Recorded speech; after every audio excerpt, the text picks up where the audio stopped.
Atanii fumnan ta'u akkuma jedhamu waraanni faasistii PP baay'inatti amanuun namoota Oromiyaa keessa jiraatan hundaaf karoora leenjii waraanaa fi gaachana sirnaa akkasumas milishoota sirna tokko qofaa tiksan ijaaruuf bulee ka'ee namoota butuun beekama. Haa ta'u malee namoonni gara jabummaa sirna bilisiginnaa gadi fageenyaan hubatan hunduu sirna namoota nagaa ajjeesee dhaddacha seeraatti dhiyaachuu osoo qabu sababa namoota nagaa ajjeesuuf qofaaf taayitaan kennamuuf hin utubnu jechuun sirna balfamaa keessaa baduu jabeessanii jiru. Keessattuu erga caamsaa 28 2024 tarkaanfii ilaalisa waraana faasistii PP irra fudhate jabeessuun bakkoota adda addaa du'aaf madoon adabaa jira. Guyyaa kaleessaa Adoolessa 13 2024 toorsaati 11 irra gootichi waraana bilisummaa Oromoo humni ittisa uummata qindeessuun godillichi Shaggaraana Jalduu Ganti Qarsaa iddoo adda Dhaqadaabaa jedhamu keessatti humni diina irra tarkaanfii hatteen fudhateen shambattalatti irraa jeesu sadi madoon dammiin qabneen adabe jiraachuun beeka. Humni diina kunneen haana daandii faana Jalduu irra walitti guuramuun qe'ee uummata Oromoo barbadeessuuf kan bobbaate yoo ta'u tarkaanfii irra fudhatamu kanaanis akka of duuf deebittaatee jirti. Reeffaaf madoo warra dirqamaan hawaasumaan manir deemuun baachistee kan magaalaa Bonii Taggaltis bara. Waraanni bilisummaa Oromoo zoonii kibbaa godina Gujii Lixaanaa Baayyaa Gandoo Xambaa keessatti tarkaanfii jimaa darbe ergamtoota biyya manirra fudhate.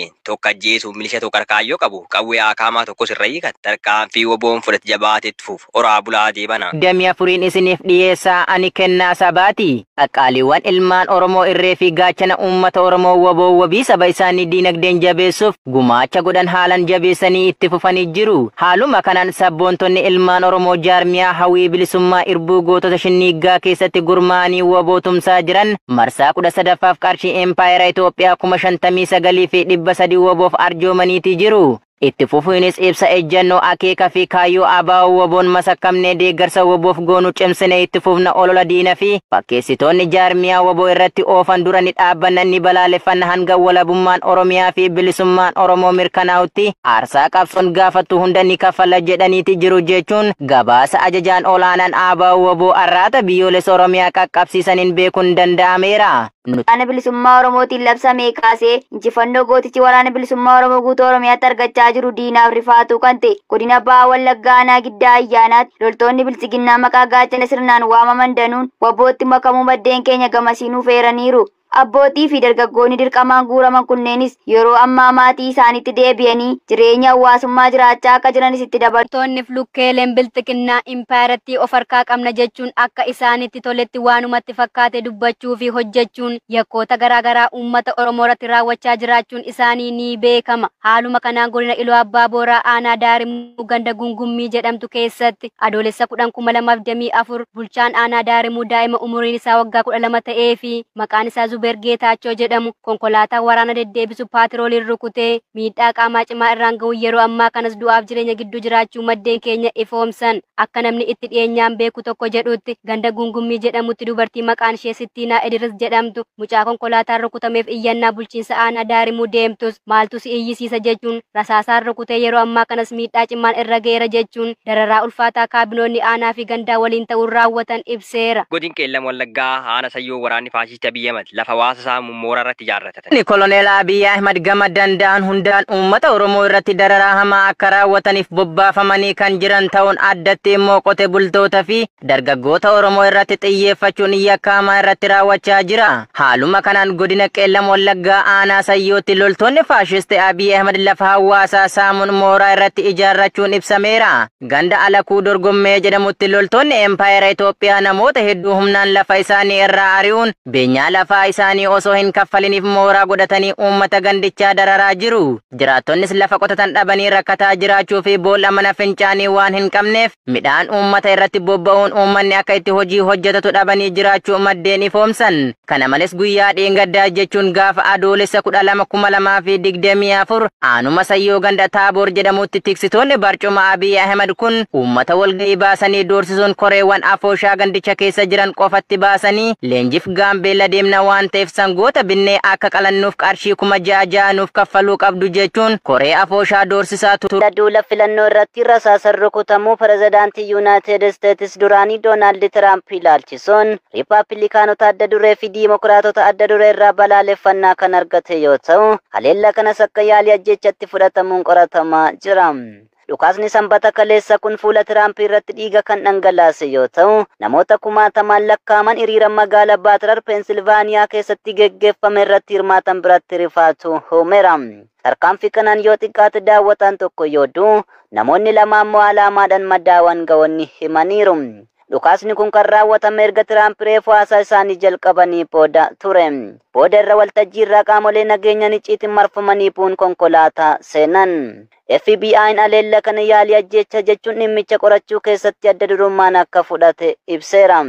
Dubbii man dhaabbatichaa Keevin Roojeek akka jedhanitti qondaaltonni nama dhukaase kana adda baasaniiru garuu bal'inaan hin ibsine. Haleellaan kun erga bara 1981 Roonaald Reegan rasaasaan rukutamee as yaaliin ajjeechaa pirezidaantii Ameerikaa yookiin kaadhimamaa pirezidaantii irratti raawwatame ture.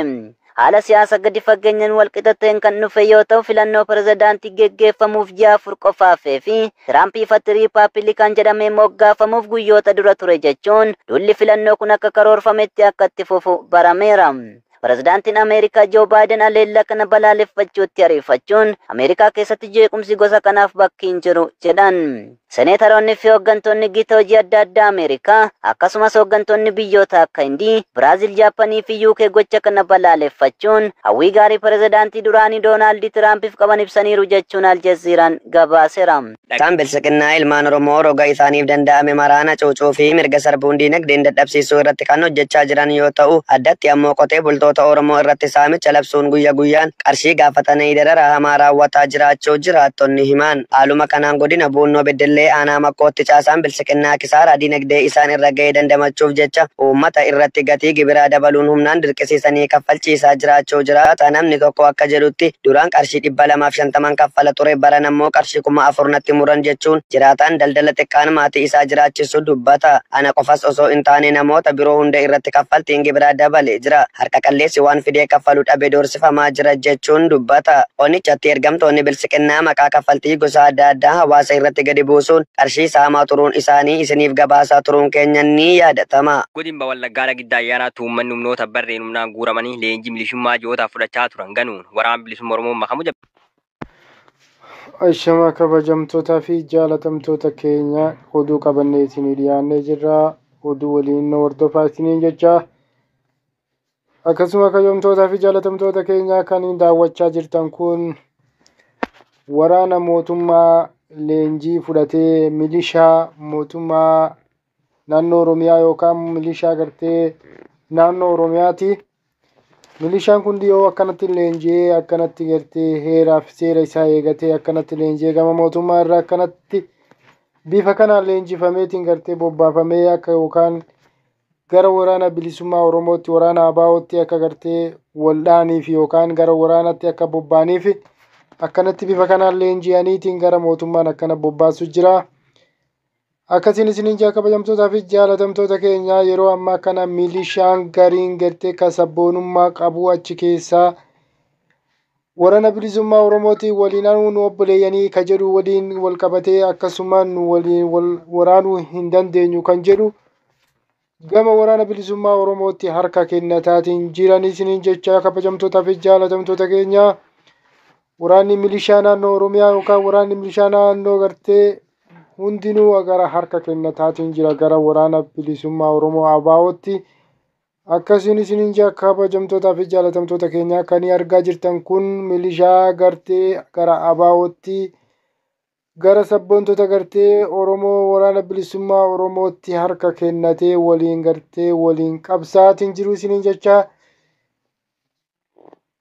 Oduun har'a gammachiisaan kun gartee kaarra ABO fi gartee waraanni mootummaa keessaa bahee waraanni mootummaa ganee bahee gara waraana bilisummaa Oromootti harka kennateetiin jira.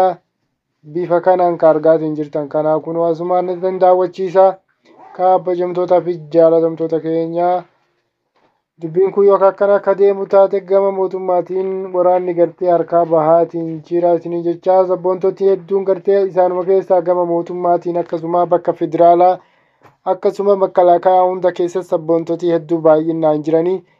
Isaan kana keessaa akka karaa nagaatiin gara ABO'tti yookaan gara saba isaaniitti deebi'anii balansi godhanii gara saba isaanii Oromootti gartee faayidaa uummata isaanii, jireenya uummata isaanii, nagaa uummata isaanii akka eegsisan isin hawwina jecha kabajamtootaa fi jaalatamtoota keenya.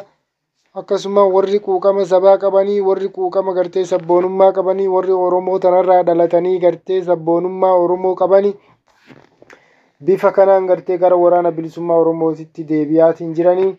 Isaan kun Oromoon ajjeefnu, nu Oromoodha, Oromoon ajjeefnu, saba keenya ajjeefnu, haadha keenya ajjeefnu, abbaa keenya ajjeefnu, obboleeyyan keenya ajjeefnu kan jedhu irraa kan ka'e bifa kanaaniin gara saba isaanii yookaan quuqama saba isaanii waan qabaniif waan godhan dhabanii ofillee irraa dhoowwuu dadhaban gara waraana bilisummaa Oromootti akkanaattiin deebi'anii yookaan akkanaatti gara waraana bilisummaa Oromootti harka kennatan jechuudha.